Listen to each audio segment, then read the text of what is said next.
ದೃಶ್ಯಾವಳಿಗಳಲ್ಲಿ ರೈತರ ಬಾವುಟಗಳು ರಾರಾಜಿಸುತ್ತಿರೋದನ್ನ ಕೂಡ ನೀವು ಗಮನಿಸ್ತಾ ಇದ್ದೀರಾ.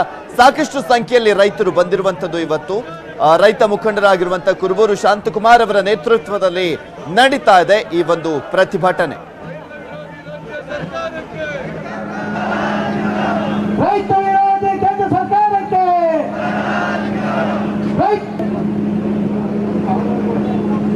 ಇದೆಲ್ಲದ್ರ ಬಗ್ಗೆ ಕಂಪ್ಲೀಟ್ ಡೀಟೇಲ್ಸ್ ಅನ್ನ ನೀಡ್ತಾರೆ ನಮ್ಮ ಪ್ರತಿನಿಧಿ ಸೌಮ್ಯ ಕಳಸ. ನೇರ ಸಂಪರ್ಕದಲ್ಲಿ ಜಾಯ್ನ್ ಆಗ್ತಾ ಇದ್ದಾರೆ. ಸೌಮ್ಯ, ಯಾವ ರೀತಿಯಾಗಿ ನಡೀತಾ ಇದೆ ಪ್ರತಿಭಟನೆ ಈಗ?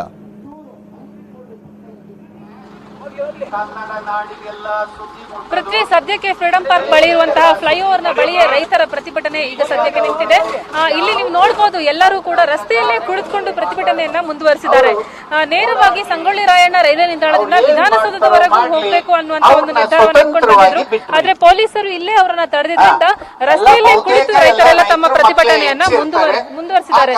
ಜೊತೆಗೆ ಇಲ್ಲಿರುವಂತಹ ಎಲ್ಲಾ ರೈತರಿಗೂ ಕೂಡ ಈ ಒಂದು ಪ್ರತಿಭಟನೆ ಮಾಡ್ತಾ ಇರುವಂತಹ ಉದ್ದೇಶ ಏನು, ಯಾವೆಲ್ಲ ಮಸೂದೆಯನ್ನ ಸರ್ಕಾರ ತಿದ್ದುಪಡಿ ಮಾಡೋದಕ್ಕೆ ಹೊರಟಿದೆ, ಅದರಿಂದ ಆಗುವಂತಹ ಅನುಕೂಲ ಅನಾನುಕೂಲತೆಗಳು ಏನು ಅನ್ನೋದ್ರ ಬಗ್ಗೆ ಇಲ್ಲಿರುವಂತಹ ಎಲ್ಲಾ ರೈತರಿಗೂ ಕೂಡ ಇಲ್ಲಿರುವ ರೈತ ಮುಖಂಡರು ಈ ಒಂದು ಮಾಹಿತಿಯನ್ನ ಕೊಡ್ತಾ ಇದ್ದಾರೆ. ಒಂದ್ ಕಡೆ ಕುರುಬೂರು ಶಾಂತಕುಮಾರ್ ಅವರು, ಒಂದ್ ಕಡೆ ಕೋಡಿಹಳ್ಳಿ ಚಂದ್ರಶೇಖರ್ ಅವರು ಎಲ್ಲರೂ ಕೂಡ ಸೇರಿಸಿ ಇಷ್ಟು ದೊಡ್ಡ ಪ್ರಮಾಣದಲ್ಲಿ ರೈತರ ಒಂದು ಸಂಖ್ಯೆ ಹೆಚ್ಚಾಗಿ ಇಲ್ಲಿ ಬರುವಂತೆ ಮಾಡಿದ್ದಾರೆ.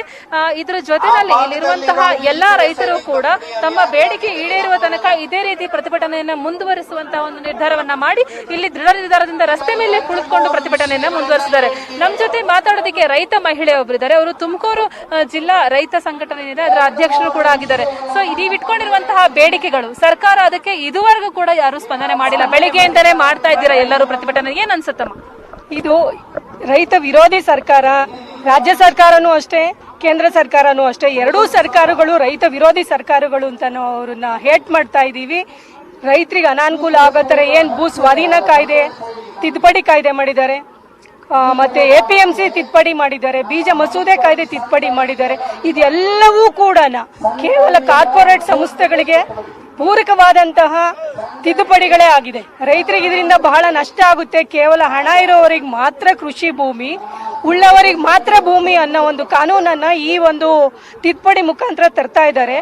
ಇರುವ ಅಲ್ಪ ಸ್ವಲ್ಪ ಜಮೀನುಗಳನ್ನು ಕೂಡ ರೈತ ಕೃಷಿಯಿಂದ ವಿಮುಕ್ತನನ್ನಾಗಿ ಮಾಡಿಸ್ಬಿಟ್ಟು ಅವನಿಂದ ಇರೋ ಜಮೀನನ್ನು ಕಸ್ಕೋಬೇಕು ಅನ್ನೋದು ಈ ಸರ್ಕಾರದ ಉದ್ದೇಶ ಆಗಿದೆ. ಸರ್ಕಾರದ ಕಡೆಯಿಂದ ಇವಾಗಿನ ತನಕ ಅಂದ್ರೆ ಬೆಳಗ್ಗೆಯಿಂದ ನೀವೆಲ್ಲ ಪ್ರತಿಭಟನೆ ಮಾಡಿದೀರಾ, ರ್ಯಾಲಿ ಮಾಡಿದೀರಾ, ಏನು ಬಂದಿಲ್ಲ ಅಲ್ಲಿಂದ ಪ್ರತಿಕ್ರಿಯೆ. ಸೊ ಮುಂದೆ ಏನ್ ಮಾಡ್ಬೇಕು ಅಂತಿದ್ದೀರಾ? ನಾವು ವಿಧಾನಸೌಧ ಮುತ್ತಿಗೆ ಹಾಕ್ಬೇಕು ಅನ್ನೋದು ನಮ್ಮ ಮೊದಲನೇ ಒಂದು ಪ್ಲಾನ್ ಆಗಿತ್ತು. ಆದ್ರೆ ಇವಾಗ ಫ್ರೀಡಂ ಪಾರ್ಕ್ ಅಲ್ಲಿ ಅನಿರ್ದಿಷ್ಟಾವಧಿ ಒಂದು ಧರಣಿ ಸತ್ಯಾಗ್ರಹವನ್ನ ಮಾಡ್ತೀವಿ. ಸರ್ಕಾರ ಸ್ಪಂದಿಸೋವರೆಗೂ ಕೂಡ ನಾವು ಈ ಒಂದು ಕಾಯ್ದೆ ರೈತ ಪರವಾಗಿ ಅವರು ಅನುಮೋದನೆ ಆಗೋವರೆಗೂ ನಾವು ಈ ಹೋರಾಟಗಳನ್ನ ಬಿಡೋದಿಲ್ಲ.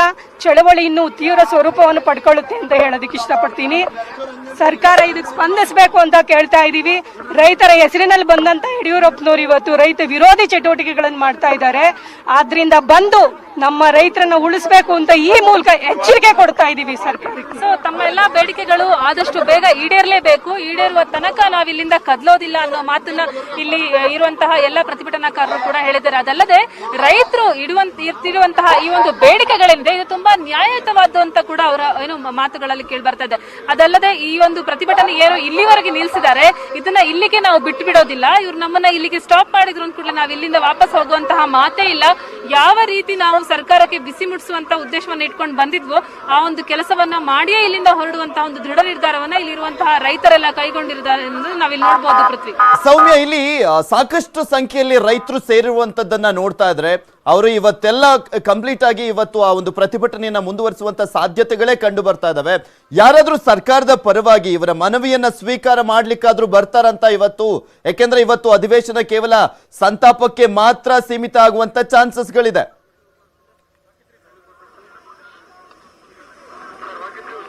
ಪೃಥ್ವಿ, ದುರದೃಷ್ಟವಶಾತ್ ಆ ರೀತಿ ಯಾವುದೇ ಬೆಳವಣಿಗೆಗಳನ್ನ ನಾವು ನೋಡ್ತಾ ಇಲ್ಲ. ಇಲ್ಲಿ ಬಿಸಿಲಲ್ಲಿ ಕೂತ್ಕೊಂಡಿರುವಂತಹ ರೈತರು ಅವರೆಲ್ಲ ಇನ್ನೂ ಪ್ರತಿಭಟನೆಯನ್ನ ಮಾಡ್ತಾನೆ ಇದ್ದಾರೆ. ಜೊತೆಗೆ ಇದ್ರ ಬಗ್ಗೆ ಏನು ಸರ್ಕಾರದ ಗಮನವನ್ನ ಸೆಳೆಯುವಂತ ಒಂದು ಪ್ರಯತ್ನ ಮಾಡ್ತಾ ಇದ್ದಾರೆ ನಿಜ. ಆದ್ರೆ ಹಾಗೆ ಸಂಪರ್ಕದಲ್ಲಿರಿ, ಮತ್ತೊಂದು ಬ್ರೇಕಿಂಗ್ ನ್ಯೂಸ್ ಬರ್ತಾ ಇದೆ, ನೋಡೋಣ.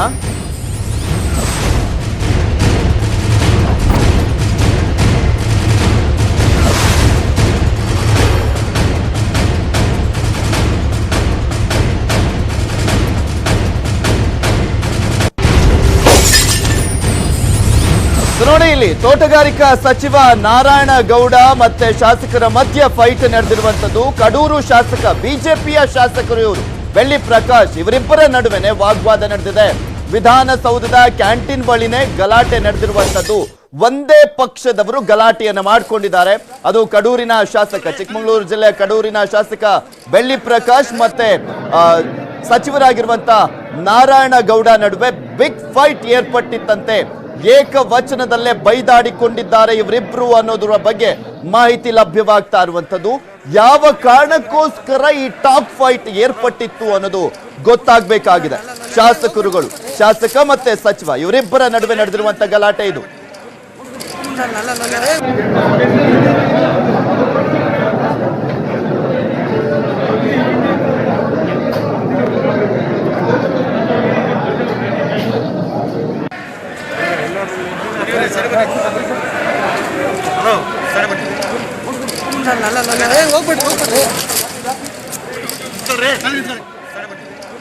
ನೋಡ್ತಾ ಇದ್ರಲ್ಲ, ಶಾಸಕ ಮತ್ತೆ ಸಚಿವರ ನಡುವೆ ನಡೆದಿರುವಂತ ಒಂದು ಟಾಕ್ ಫೈಟ್. ಒಂದ್ ಕಡೆ ಅಲ್ಲಿ ರೈತರೆಲ್ಲರೂ ಪ್ರತಿಭಟನೆಯನ್ನ ಮಾಡ್ತಾ ಇದ್ದಾರೆ. ಯಾರಪ್ಪ ಅವರನ್ನು ಹೋಗಿ ಮಾತನಾಡಿಸೋದು ಅನ್ನುವ ಪ್ರಶ್ನೆ ಇದೆ.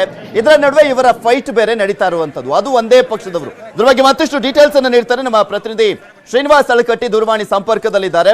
ಹಳಕಟ್ಟಿ, ಒಂದೇ ಪಕ್ಷದವರು ಈ ರೀತಿಯಾಗಿ ಜಗಳ ಆಡಿದ್ದಾರೆ. ಏನ್ ಕಾರಣ? ಯಾವ ಕಾರಣಕ್ಕೋಸ್ಕರ ಜಗಳ ಏರ್ಪಟ್ಟಿದ್ದಂಥದ್ದು? ಯಾರು ಸಮಾಧಾನ ಮಾಡಿದ್ದ? ಆಮೇಲೆ ಪೃಥ್ವಿರಾಜ್, ಸರ್ಕಾರದಲ್ಲಿ ಯಾವ ಕೆಲಸಗಳು ಆಗ್ತಿಲ್ಲ ಅನ್ನೋದಕ್ಕೆ ಒಂದು ಜ್ವಲಂತ ಇವತ್ತು ಒಂದು ಘಟನೆ ನಡೀತು ಅಂತ ಹೇಳ್ಬೋದು.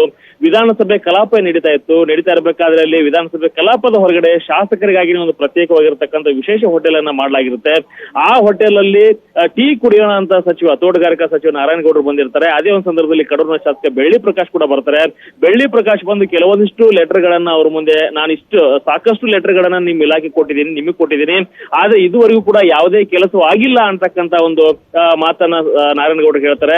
ನಾರಾಯಣಗೌಡರು ಕೂಡ ಸಮಾಧಾನದಿಂದ ನಾನು ಅದನ್ನ ಮಾಡಿಕೊಡ್ತೇನೆ ಅಂತಕ್ಕಂಥ ಒಂದು ಮಾತನ್ನ ಹೇಳಿದಾಗ ಏಕಾಏಕಿ ರೈಸ್ ಆಗಿರ್ತಕ್ಕಂಥ ಬೆಳ್ಳಿ ಪ್ರಕಾಶ್ ಅವರು ಕೂಗಾಡ್ಲಿಕ್ಕೆ ಶುರು ಮಾಡ್ತಾರೆ. ನಿಮ್ಮ ಕಚೇರಿಗೂ ಬಂದಿದ್ದೀನಿ, ನಿಮ್ಮ ಸರ್ಕಾರದ ಮತ್ತೆ ನಿವಾಸ ಇದೆ, ನಿವಾಸಕ್ಕೂ ಬಂದು ಸಾಕಷ್ಟು ಬಾರಿ ನಾನು ಲೆಟರ್ ಅನ್ನ ಕೊಟ್ಟಿದ್ದೀನಿ.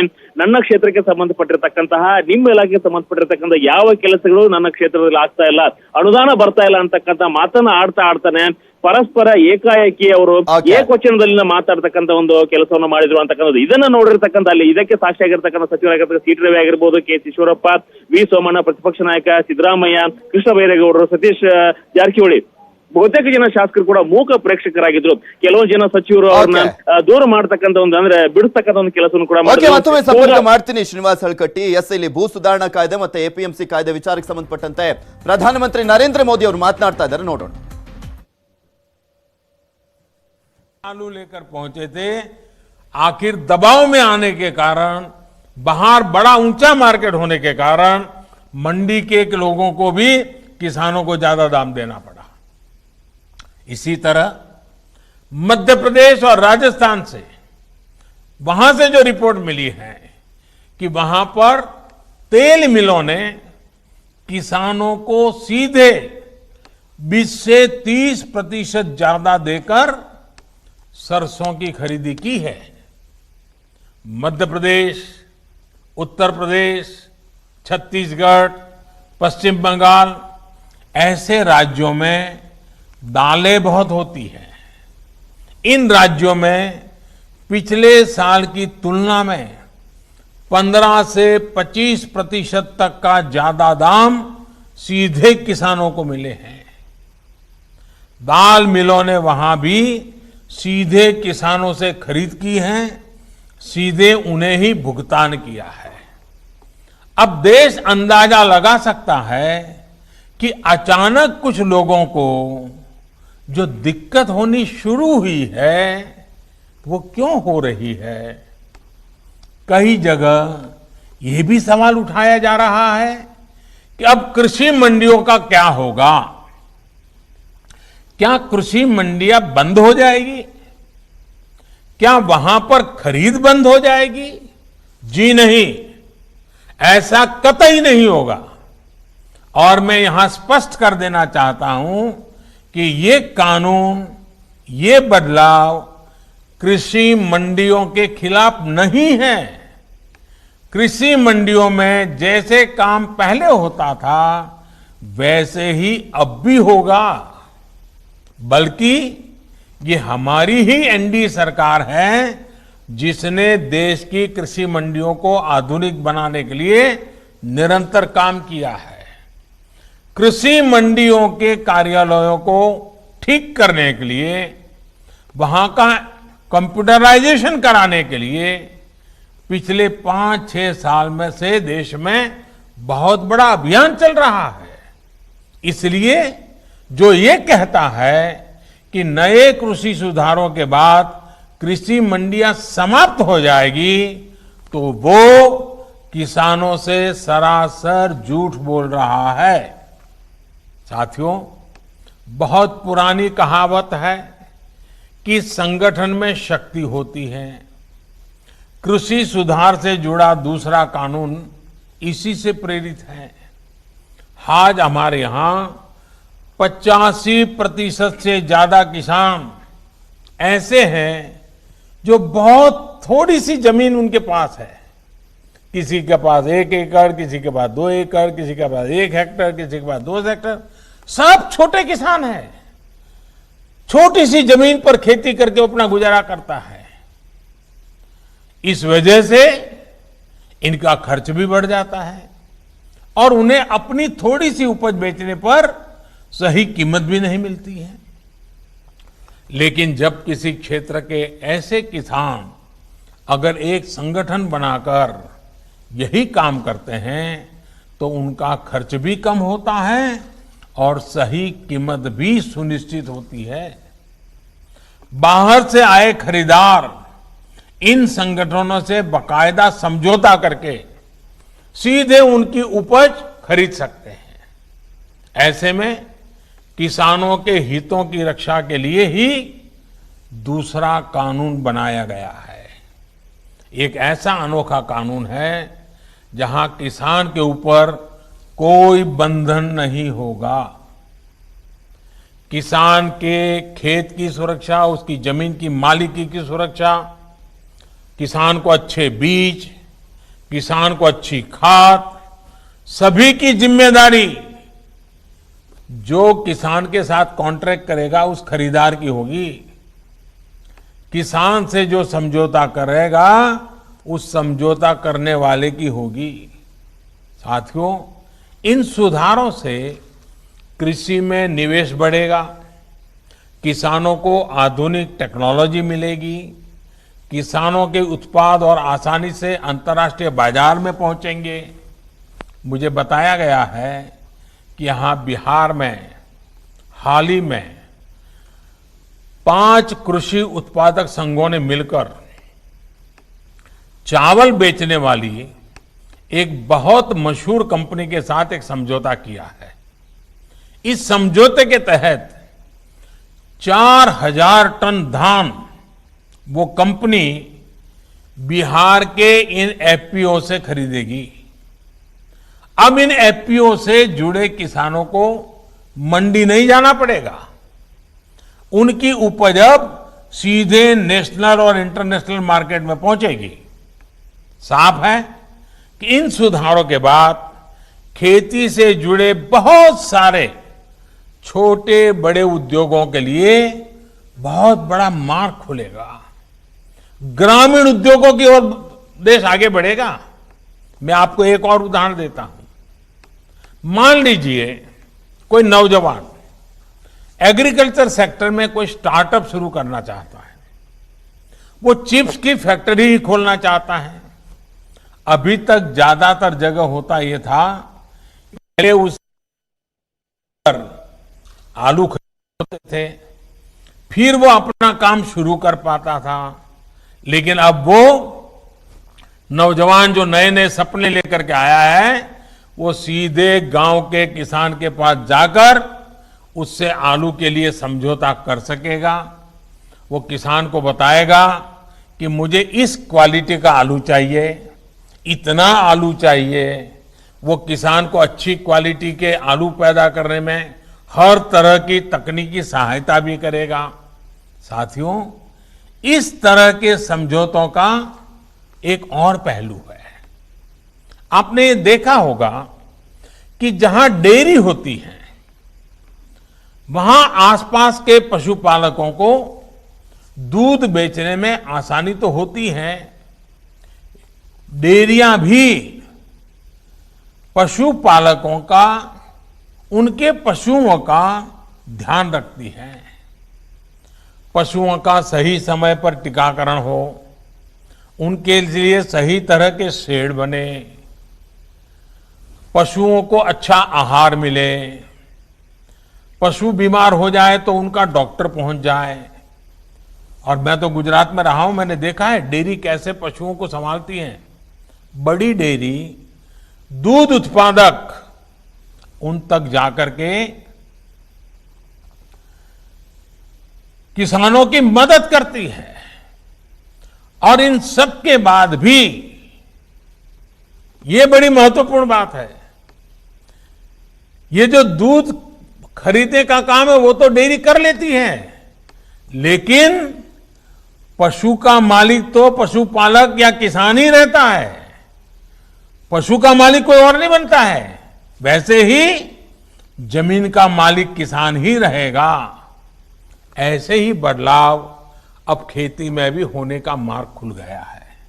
साथियों, ये भी जग जाहिर रहा है कि कृषि व्यापार करने वाले हमारे साथियों के सामने एसेंशियल कमोडिटी एक्ट के कुछ प्रावधान हमेशा आड़े आते रहे हैं। बदलते हुए समय में इसमें भी बदलाव किया है।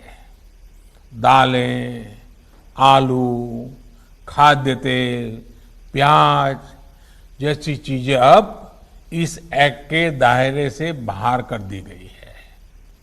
अब देश के किसान बड़े बड़े स्टोर हाउस में, कोल्ड स्टोरेज में इनका तो भी यम नियम तय किए गए हैं, उनका हम सब ने पालन करना है। कोई एक उसमें छूटछाट लेता है तो फिर मामला गड़बड़ हो जाता है। हम सब ने पालन करना है। मैं फिर एक बार मेरे बिहार के प्यारे भाइयों बहनों को बहुत बहुत धन्यवाद देता हूं। नमस्कार। ಪ್ರಧಾನಮಂತ್ರಿ ನರೇಂದ್ರ ಮೋದಿ ಅವರು ಈ ಕೃಷಿ ಕಾಯ್ದೆಗಳ ವಿಚಾರಕ್ಕೆ ಸಂಬಂಧಪಟ್ಟಂತೆ ಎಪಿಎಂಸಿ, ಭೂ ಸುಧಾರಣಾ ಕಾಯ್ದೆ ಇದೆಲ್ಲದ್ರ ಬಗ್ಗೆನೂ ಕೂಡ ಮಾತನಾಡ್ತಾ ಹೋಗ್ತಾ ಇದ್ರು. ರೈತರಿಗೆ ಧೈರ್ಯವನ್ನ ತುಂಬುವಂತ ಕೆಲಸವನ್ನ ಮಾಡ್ತಾ ಇದ್ರು. ಯಾಕೆಂದ್ರೆ ಇದೇ ಒಂದು ವಿಚಾರ ದೇಶದಾದ್ಯಂತ ದೊಡ್ಡ ಮಟ್ಟದಲ್ಲಿ ಚರ್ಚೆ ಆಗೋದ್ರ ಜೊತೆಗೆ ಅನ್ನದಾತರು ಬೀದಿಗಿಳಿದು ಪ್ರತಿಭಟನೆಯನ್ನ ಮಾಡ್ತಾ ಇದ್ದಾರೆ. ಪ್ರತಿಪಕ್ಷಗಳು ಅನ್ನದಾತರ, ರೈತರ ದಾರಿ ತಪ್ಪಿಸುವಂತ ಕೆಲಸವನ್ನ ಮಾಡ್ತಾ ಇದ್ದಾರೆ ಅಂತ ಕೂಡ ಹೇಳಿದ್ರು. राज्यपाल को उनकी कृपापूर्ण उपस्थिति के लिए धन्यवाद ज्ञापित करता हूं। मैं इस अवसर पर माननीय मुख्यमंत्री महोदय को सतत मार्गदर्शन एवं उनके आशीर्वचनों के लिए हार्दिक धन्यवाद देता हूं।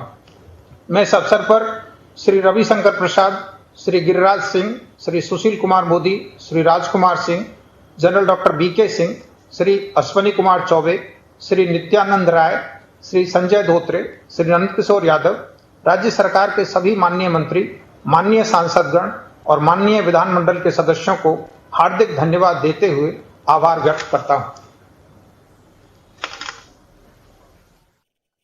देश के किसानों को नए अधिकार देने वाले बहुत ही ऐतिहासिक कानूनों को पारित किया है। ये देश के लोगों को, देश के किसानों को, मैं आज जब बिहार के लोगों से बात कर रहा हूं उस समय पूरे हिंदुस्तान के किसानों को भी और भारत के उज्जवल भविष्य के लिए जो आशावान लोग हैं उन सब के लिए भी बहुत बहुत बधाई देता हूं। ये सुधार 21वीं सदी के भारत की जरूरत है। साथियों, हमारे देश में अब तक उपज और बिक्री की जो व्यवस्था चली आ रही थी, जो कानून थे, उसने किसानों के हाथ पांव बांधे हुए थे। इन कानूनों की आड़ में देश में ऐसे ताकतवर गिरोह पैदा हो गए थे जो किसानों की मजबूरी का फायदा उठा रहे थे। आखिर ये कब तक चलता रहता? और इसलिए इस व्यवस्था में बदलाव करना आवश्यक था और ये बदलाव हमारी सरकार ने करके दिखाया। ಸೊ ಈ ಒಂದು ನರೇಂದ್ರ ಮೋದಿ ಅವರು ಮಾತನಾಡುವಂತ ಸಂದರ್ಭದಲ್ಲಿ ಬಿಹಾರದ ಸಿಎಂ ಕೂಡ ಇದ್ರು, DCM ಕೂಡ ಇದ್ರು. ಪ್ರಮುಖವಾಗಿ ಇಲ್ಲಿ ಮಾತನಾಡಿದಂತ ವಿಚಾರ ಅಂದ್ರೆ ರೈತರ ಪರವಾಗಿದೆ ನಾವು ತಂದಿರುವಂತ ಕಾಯ್ದೆಗಳು, ಯಾರು ಕೂಡ ಹೆದರುವಂತ ಅವಶ್ಯಕತೆ ಇಲ್ಲ ಅನ್ನೋದ್ರ ಬಗ್ಗೆ ಸ್ಪಷ್ಟಪಡಿಸ್ತಾ ಇದ್ರು ಮಾನ್ಯ ಪ್ರಧಾನಮಂತ್ರಿಗಳಾಗಿರುವಂತ ನರೇಂದ್ರ ಮೋದಿ ಅವರು. ಅದರಲ್ಲೂ ಸ್ಪೆಷಲಿ APMC ಹಾಗೂ ಭೂ ಸುಧಾರಣೆ ಕಾಯ್ದೆಯ ವಿಚಾರದ ಬಗ್ಗೆ.